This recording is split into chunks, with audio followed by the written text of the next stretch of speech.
गुजरात और महाराष्ट्र के राज्यपाल आचार्य देवव्रत जी, दिल्ली की मुख्यमंत्री रेखा गुप्ता जी,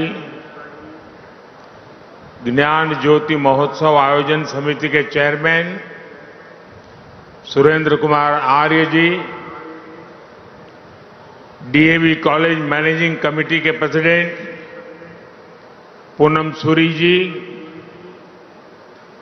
वरिष्ठ आर्य सन्यासी स्वामी देवव्रत सरस्वती जी, विभिन्न आर्य प्रतिनिधि सभा के प्रेसिडेंट और वाइस प्रेसिडेंट, देश और दुनिया भर से आए आर्य समाज के सभी व्रती, देवी और सज्जनों, सबसे पहले मुझे आने में विलंब हो गया, इसके लिए आप सबकी क्षमा मांगता हूं।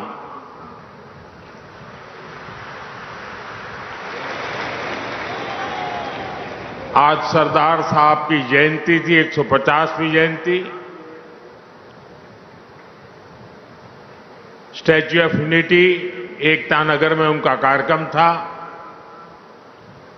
और मुझे आने में विलंब हो गया और उसके कारण मैं समय से नहीं आ पाया और इसलिए मैं आप सबकी क्षमा चाहता हूं।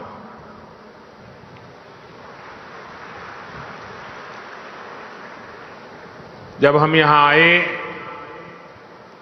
तो प्रारंभ में जो मंत्र सुने उनकी ऊर्जा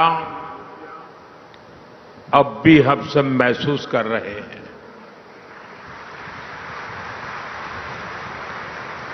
जब भी मुझे आपके बीच आने का अवसर मिला और जब जब मैं आया, वो अनुभव दैवीय अनुभव होता है, अद्भुत अनुभव होता है। और ये स्वामी दयानंद जी का आशीर्वाद है, उनके आदर्शों के प्रति हम सबकी श्रद्धा है। आप सभी विचारकों से दशकों पुरानी मेरी आत्मीयता है कि मुझे बार बार आपके बीच आने का अवसर मिलता है।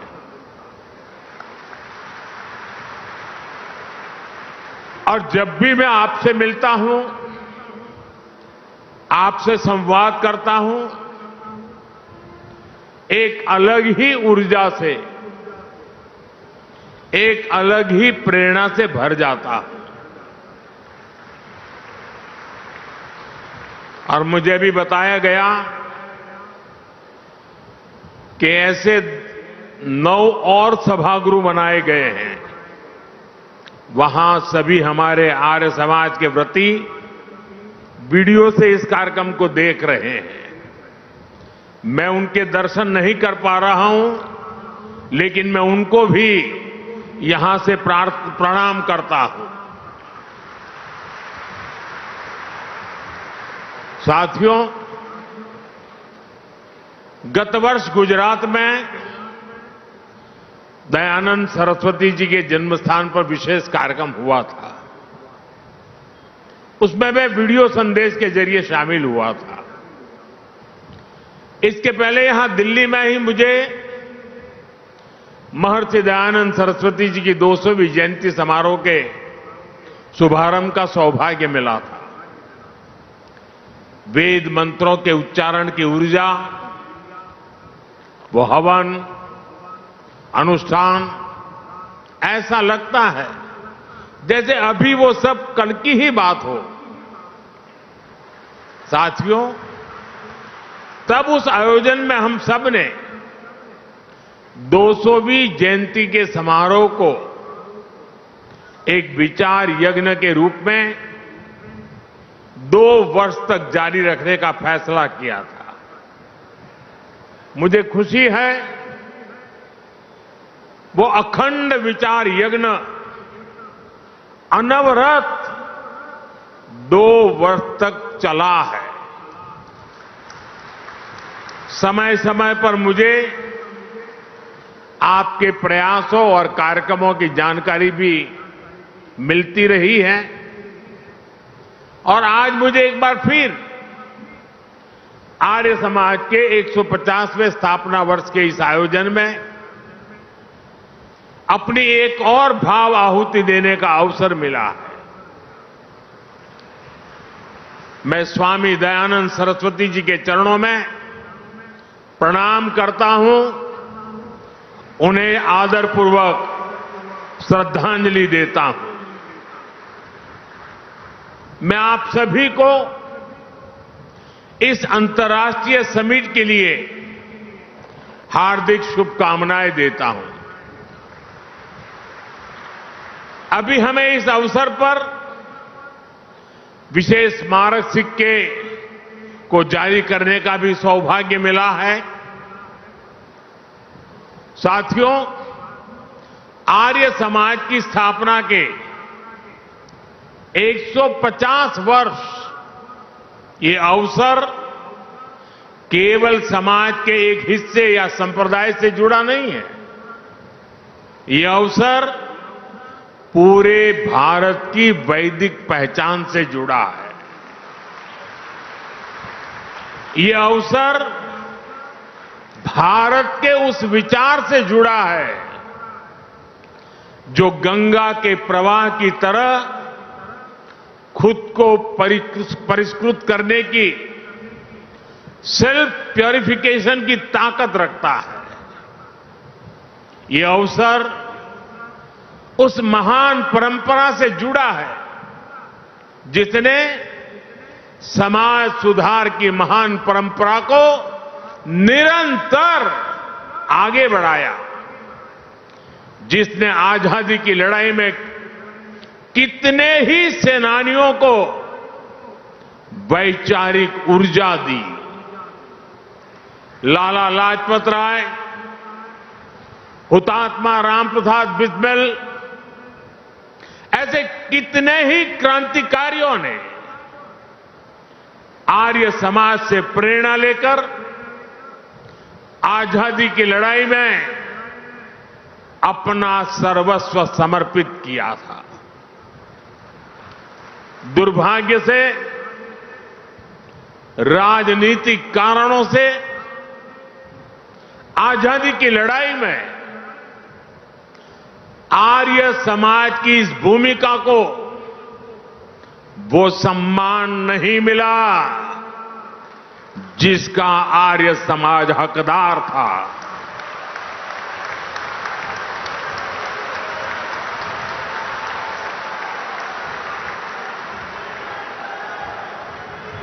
साथियों, आर्य समाज अपनी स्थापना से लेकर आज तक प्रबल राष्ट्र भक्तों की संस्था रही है। आर्य समाज निर्भीक होकर भारतीयता की बात करने वाली संस्था रही है। भारत विरोधी कोई भी सोच हो, विदेशी विचारधाराओं को थोपने वाले लोग हो, विभाजनकारी मानसिकता हो, सांस्कृतिक प्रदूषण के दुष्प्रयास हो, आर्य समाज ने हमेशा इनको चुनौती दी है।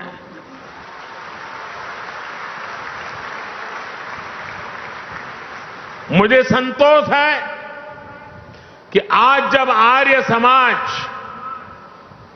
और उसकी स्थापना के 150 वर्ष हो रहे हैं, तो समाज और देश दयानंद सरस्वती जी के महान विचारों को इस विराट स्वरूप में नमन कर रहा है। साथियों, स्वामी श्रद्धानंद जैसे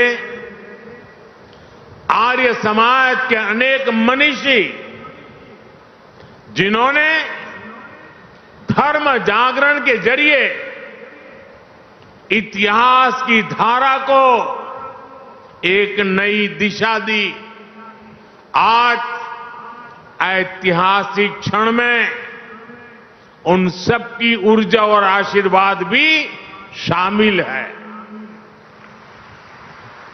मैं इस मंच से ऐसी कोटि कोटि पुण्यात्माओं को नमन करता हूं, उनकी स्मृति को प्रणाम करता हूं। साथियों, हमारा भारत कई मायनों में विशेष है। ये धरती, इसकी सभ्यता, इसकी वैदिक परंपरा, ये युगों युगों से अमर है, क्योंकि किसी भी कालखंड में जब नई चुनौतियां आती हैं, समय नए सवाल पूछता है, तो कोई न कोई महान विभूति उनके उत्तर लेकर अवतरित हो जाती है। कोई न कोई ऋषि, महर्षि और मनीषी हमारे समाज को नई दिशा दिखाते हैं। दयानंद सरस्वती जी भी इसी विराट परंपरा के महर्षि थे। उन्होंने गुलामी के कालखंड में जन्म लिया था। सदियों की गुलामी से पूरा देश, पूरा समाज टूट चुका था। विचार और चिंतन की जगह पाखंड और कुरीतियों ने ले ली थी। अंग्रेज हमें हमारी परंपराओं और हमारी मान्यताओं को नीचा दिखाते थे। हमें नीचा दिखाकर वो भारत की गुलामी को सही ठहराते थे। ऐसी परिस्थितियों में नए मौलिक विचारों को कहने का साहस भी समाज खो रहा था। और ऐसे ही मुश्किल समय में एक युवा सन्यासी आता है। वो हिमालय के निर्जन और कठिन स्थानों में साधना करता है, खुद को तपस्या की कसौटी पर तपाता है और वापस आकर वो हीन भावना में फंसे भारतीय समाज को झकझोरता है। जब पूरी अंग्रेजी सत्ता भारतीय पहचान को नीचा दिखाने में लगी थी, जब समाज के गिरते आदर्शों और नैतिकता के पश्चिमीकरण को आधुनिकीकरण के तौर पर पेश किया जा रहा था, तब आत्मविश्वास में भरा वो ऋषि अपने समाज का आह्वान करता है, वेदों की ओर लौटो, वेदों की ओर लौटो। ऐसी अद्भुत विभूति थे स्वामी दयानंद जी। उन्होंने गुलामी के उस कालखंड में दबी कुचली राष्ट्र की चेतना को फिर से जागृत कर दिया। साथियों, स्वामी दयानंद सरस्वती जी जानते थे कि अगर भारत को आगे बढ़ना है तो भारत को सिर्फ गुलामी की जंजीरें ही नहीं तोड़नी है, जिन जंजीरों ने हमारे समाज को जकड़ा हुआ था, उस जंजीरों को भी तोड़नी जरूरी थी। इसलिए स्वामी दयानंद सरस्वती जी ने ऊंच नीच, छूताछूत और भेदभाव का खंडन किया। उन्होंने छुआछूत को जड़ मूल से उखाड़ फेंकने की आह्वान किया। उन्होंने अशिक्षा के खिलाफ अभियान छेड़ा। उन्होंने हमारे वेदों और शास्त्रों की गलत व्याख्या और मिलावट करने वालों को ललकारा। उन्होंने विदेशी नैरेटिव्स को भी चुनौती दी और शास्त्रार्थ की पुरानी परंपरा से सत्य को सिद्ध किया। साथियों, स्वामी दयानंद जी युगद्रष्टा महापुरुष थे। वो जानते थे, चाहे व्यक्ति निर्माण हो या समाज निर्माण, उसके नेतृत्व में नारी शक्ति की बहुत बड़ी भूमिका होती है। इसलिए उन्होंने महिलाओं को घर की चौखट तक सीमित समझने वाली सोच को ही चुनौती दी। आर्य समाज के स्कूलों में लड़कियों को शिक्षा देने का अभियान शुरू किया। उस समय जालंधर में जो कन्या विद्यालय शुरू हुआ, वो देखते ही देखते कन्या महाविद्यालय बन गया। आर्य समाज के ऐसे ही महाविद्यालयों में पढ़ी लाखों लाख बेटियां आज राष्ट्र की नींव को मजबूत कर रही है। साथियों, यहां दिल्ली की मुख्यमंत्री रेखा गुप्ता जी इस समय मंच पर मौजूद है। अभी 2 दिन पहले ही हमारी राष्ट्रपति द्रौपदी मुर्मू जी ने राफेल फाइटर प्लेन में उड़ान भरी और इसमें उनकी साथी बनी स्क्वाड्रन लीडर शिवांगी सिंह। आज हमारी बेटियां फाइटर जेट उड़ा रही हैं और ड्रोन दीदी बनकर आधुनिक कृषि को भी बढ़ावा दे रही हैं। आज हम गर्व के साथ कह सकते हैं, भारत आज दुनिया के सबसे ज्यादा फीमेल स्टेम ग्रेजुएट्स वाला देश है। आज साइंस और टेक्नोलॉजी की फील्ड में भी महिलाएं लीडरशिप रोल में आ रही है।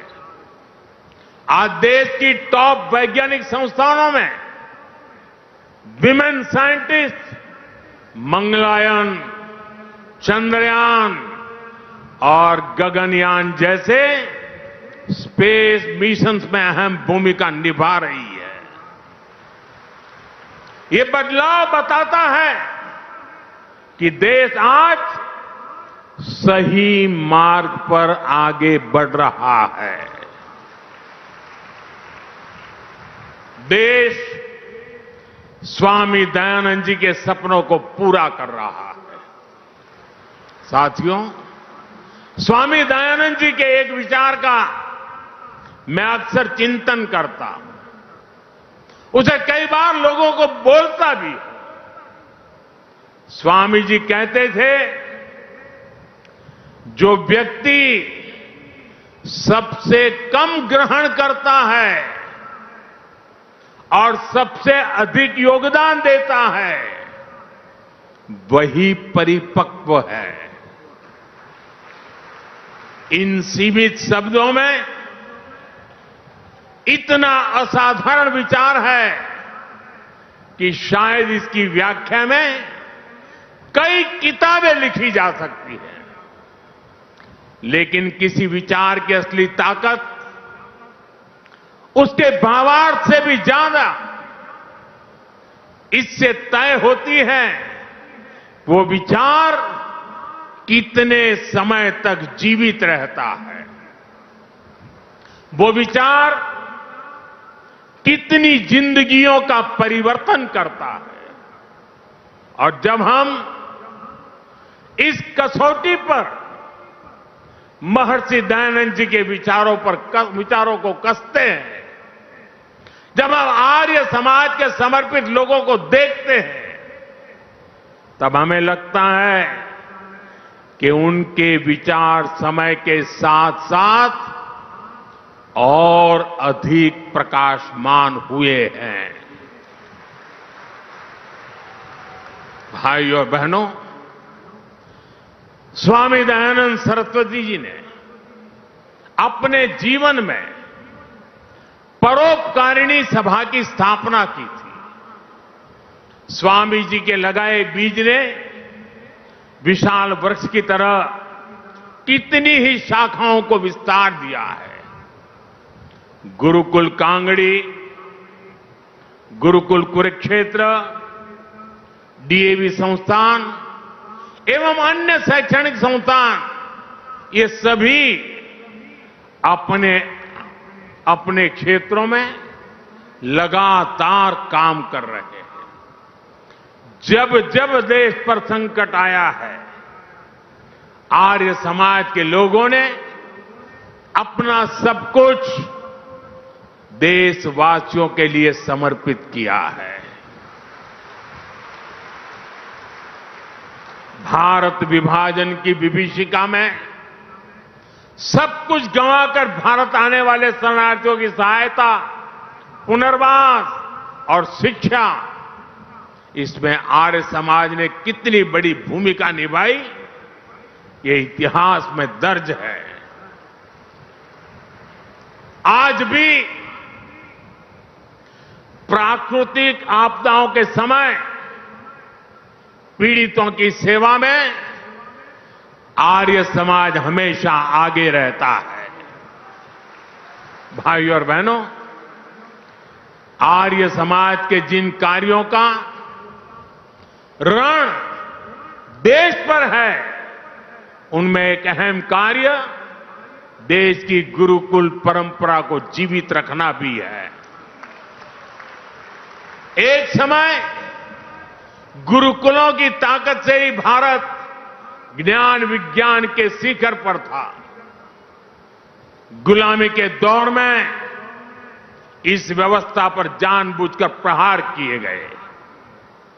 इससे हमारा ज्ञान नष्ट हुआ, हमारे संस्कार नष्ट हुए, नई पीढ़ी कमजोर हुई। आर्य समाज ने आगे आकर ध्वस्त होती गुरुकुल परंपरा को बचाया। यही नहीं, समय के मुताबिक आर्य समाज के गुरुकुलों ने खुद को परिष्कृत भी किया, उसमें आधुनिक शिक्षा का समावेश भी किया। आज जब देश राष्ट्रीय शिक्षा नीति के जरिए एक बार फिर शिक्षा को मूल्य और चरित्र निर्माण से जोड़ रहा है, तो मैं भारत की इस पवित्र ज्ञान परंपरा की रक्षा के लिए आर्य समाज का आभार भी करता हूं। साथियों, हमारे वेदों का वाक्य है कृण्वन्तो विश्वमार्यम, अर्थात हम पूरे विश्व को श्रेष्ठ बनाएं, उसे श्रेष्ठ विचारों की ओर लेकर के जाएं। स्वामी दयानंद जी ने इसी वेद वाक्य को आर्य समाज का ध्येय वाक्य बनाया। आज यही वेद वाक्य भारत की विकास यात्रा का मूल मंत्र भी है। भारत के विकास से विश्व का कल्याण, भारत की समृद्धि से मानवता की सेवा, देश इसी विजन पर आगे बढ़ रहा है। आज भारत सस्टेनेबल डेवलपमेंट की दिशा में एक प्रमुख ग्लोबल वॉइस बन चुका है।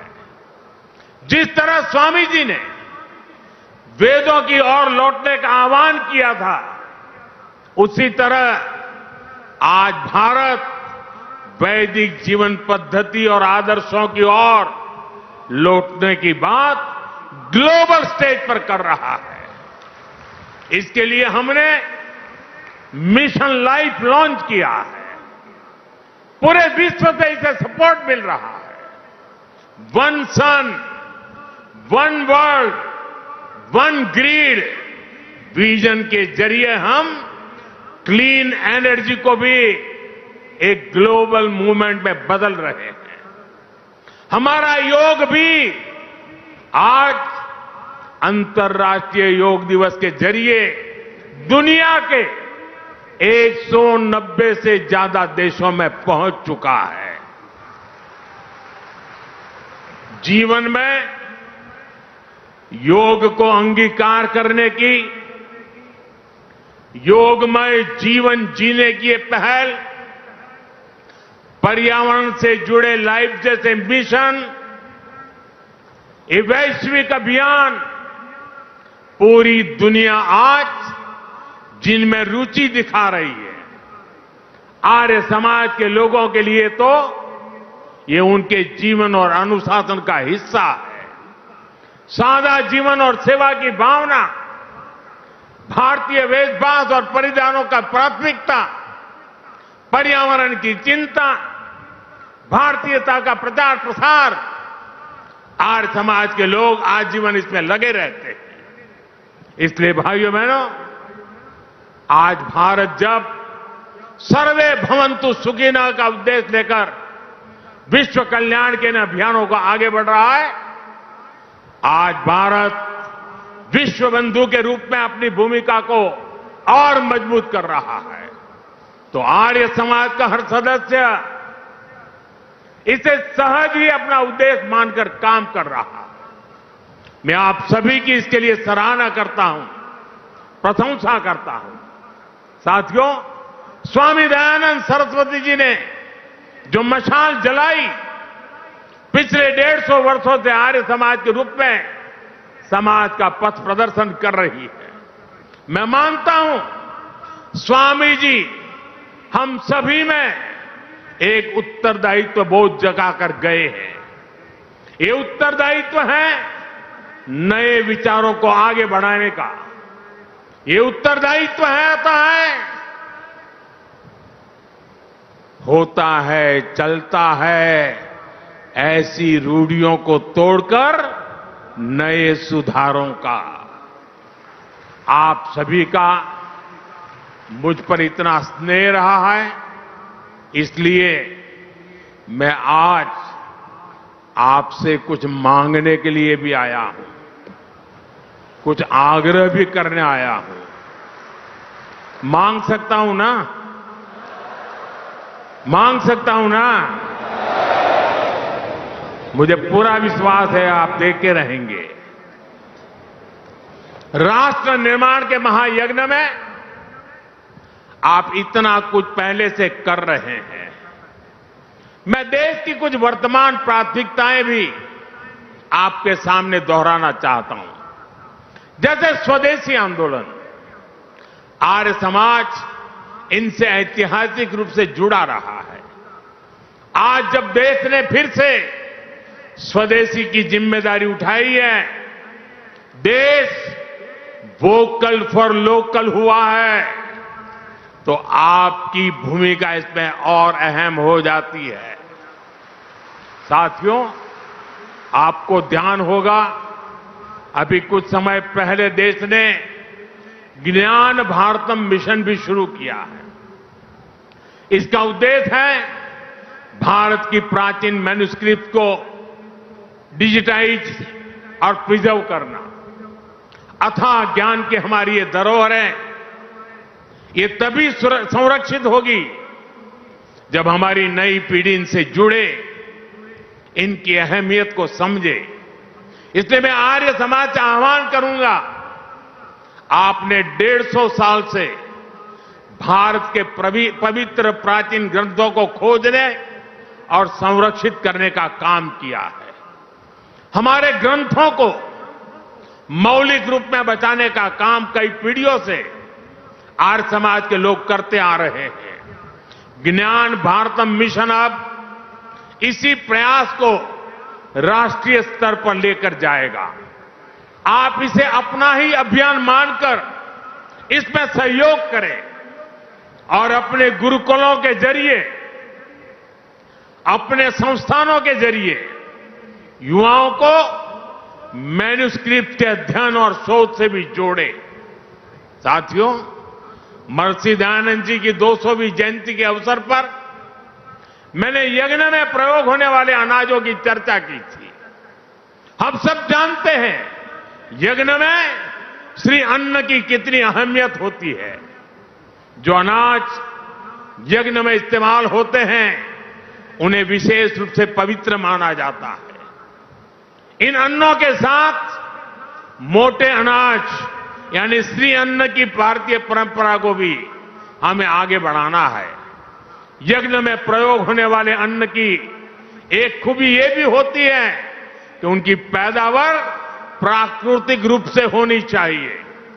प्राकृतिक खेती, नेचुरल फार्मिंग, अभी आचार्य जी बड़े विस्तार से उसका वर्णन कर रहे थे।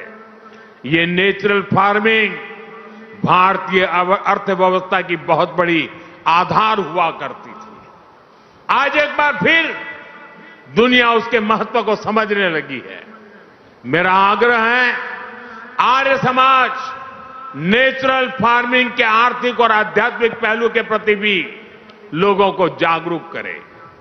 साथियों, एक और विषय है, जल संरक्षण का भी है। आज देश गांव-गांव साफ पानी पहुंचाने के लिए जल जीवन मिशन पर काम कर रहा है। जल जीवन मिशन अपने आप में दुनिया का सबसे बड़ा अनूठा अभियान है। लेकिन हमें ध्यान रखना है, पानी पहुंचाने के संसाधन तभी काम करेंगे जब आने वाली पीढ़ियों के लिए पर्याप्त पानी बचेगा। इसके लिए हम ड्रिप इरिगेशन से खेती को बढ़ावा दे रहे हैं। देश में 60,000 से ज्यादा अमृत सरोवर बनाने का भी काम हुआ है। हमें चाहिए सरकार के इन प्रयासों के साथ साथ समाज खुद भी आगे आए। हमारे यहां गांव-गांव तालाब, सरोवर, कुआं और वापी होते थे। बदलते हालातों में उनकी उपेक्षा होती गई और वो सूखते चले गए। हमें लोगों को अपने इन प्राकृतिक संसाधनों को बचाने के लिए निरंतर जागृत करना है। कैच द रेन जो सरकार का अभियान है, रिचार्जिंग वेल बनाने का जो अभियान है, वर्षा का पानी का उपयोग रिचार्जिंग के लिए करना, ये समय की मांग है। साथियों, बीते काफी समय से देश में एक पेड़ मां के नाम अभियान भी खूब सफल हुआ है। ये अभियान केवल कुछ दिनों या वर्षों का नहीं है, वृक्षारोपण सतत चलने वाला अभियान है। आर्य समाज के लोग इस अभियान से भी ज्यादा लोगों को जोड़ सकते हैं। साथियों, हमारे वेद हमें सिखाते हैं, संगच्छध्वम संवदध्वम संवो मनासी जानताम, अर्थात हम एक साथ चले, एक साथ बोले और एक दूसरे के मन को जाने, यानी एक दूसरे के विचारों का सम्मान करें। वेदों के इसी आह्वान को हमें राष्ट्र के आह्वान के रूप में भी देखना है।